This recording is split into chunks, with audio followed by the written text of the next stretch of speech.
There's also something called anaerobic respiration. Some organisms actually do not use oxygen.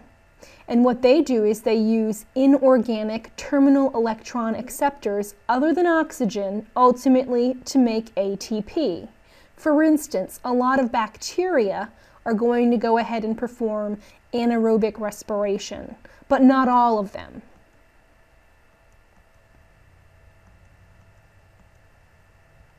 If we go ahead and we look at this table, we see different types of organisms listed. We see types of bacteria called methanogens, which are going to be in the domain Archaea. And we also see sulfur bacteria that are in the domain Bacteria. And we see the TEA, or the terminal electron acceptor. Remember that for aerobic respiration it was oxygen, but for anaerobic respiration by methanogens, it's going to go ahead and be carbon dioxide. And for sulfur bacteria, it's going to go ahead and be sulfate. The reduced product that you end up with for methanogens is going to go ahead and be methane. Methane is going to go ahead and be given off.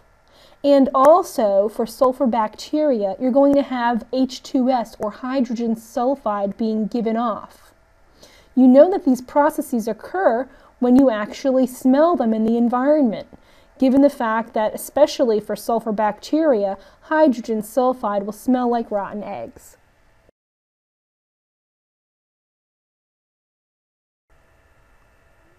Recall that I said that glycolysis, the first step in cellular respiration, is going to occur either in the presence of oxygen or in the absence of oxygen.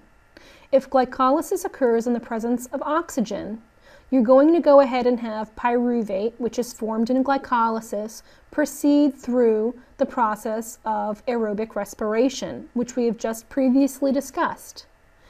However, if you have an absence of oxygen, glycolysis is still occurring, producing pyruvate, but you then go ahead and have another process occur, which is referred to as fermentation.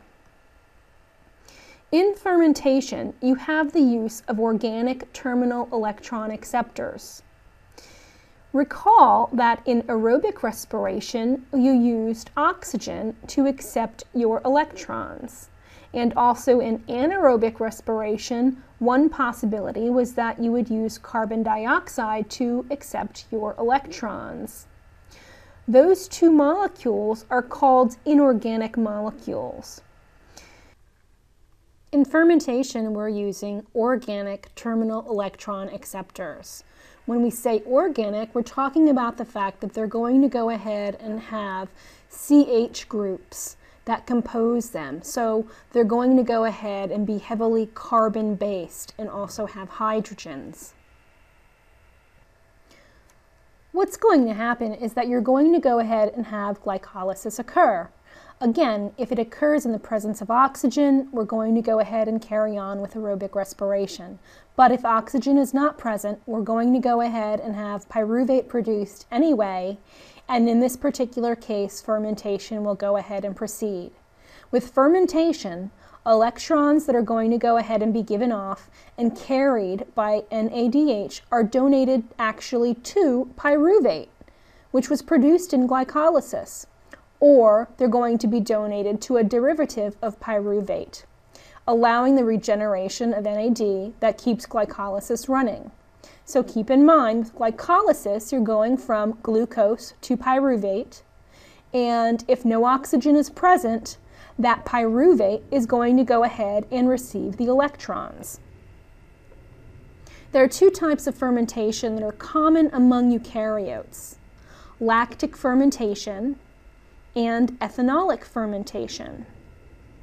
For instance, during exercise, when oxygen becomes depleted, muscles will use glycolysis to make ATP and donate electrons to pyruvate to form lactate, which breaks down and forms lactic acid. If we take a look at this diagram, we can go ahead and see what happens when oxygen is present versus when oxygen is not present. Keep in mind that glycolysis is occurring either way. With glycolysis, again, we're going from glucose to pyruvate. And then what's going to happen is going to depend on whether you have oxygen present or not. If oxygen is present, pyruvate is going to go through aerobic respiration. Pyruvate will eventually be turned into acetyl-CoA, go through the Krebs cycle, and go through the electron transport cycle to go ahead and form 36 molecules of ATP. However, if oxygen is not present, you're going to go ahead and have one of two types of fermentation occur. First, with lactic fermentation, what you're going to go ahead and have is a situation where the pyruvate that was created from glycolysis is going to go ahead and have electrons added back to it. That will go ahead and form lactate. With ethanolic fermentation, you're going to go ahead and have a situation where pyruvate, which was created in glycolysis, is going to go ahead and have a carbon liberated from it as carbon dioxide.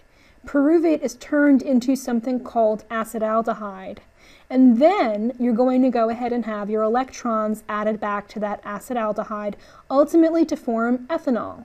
So hence we have our lactic fermentation and our ethanolic fermentation. Again, fermentation occurs when you have glycolysis producing pyruvate and no oxygen is present.